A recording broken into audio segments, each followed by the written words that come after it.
The peace talks with ELN comes as Colombian authorities are still struggling to salvage a peace deal with the FARC guerrillas that was rejected in a referendum. Authorities hope both talks will help to forge a long-lasting peace. Jim Spellman has more.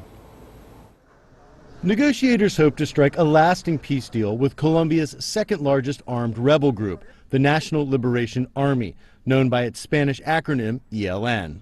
Si alcanzamos la paz, we want to encourage society to participate in different regions, so that can be used as a basis to agree with the ELN on measures to build. The ELN talks come after earlier this month Colombians narrowly voted down a peace deal with the country's biggest rebel group, the FARC.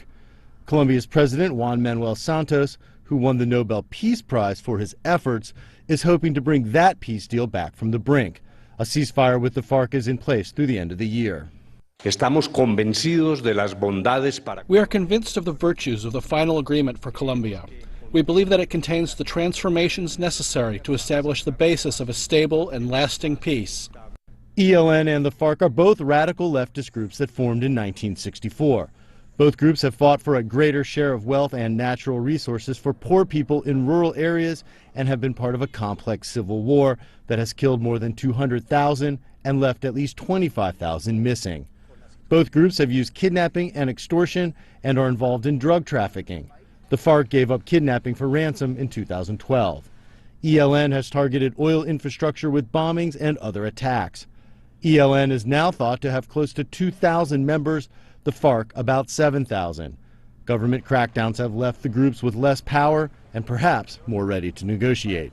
Si alcanzamos la paz, if we reach peace, it will be the end of guerrillas in Colombia and therefore in all of Latin America.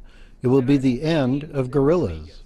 As laid out back in March, negotiations with the ELN will focus on ending the armed conflict while providing a greater political voice for marginalized Colombians the ELN claims to represent.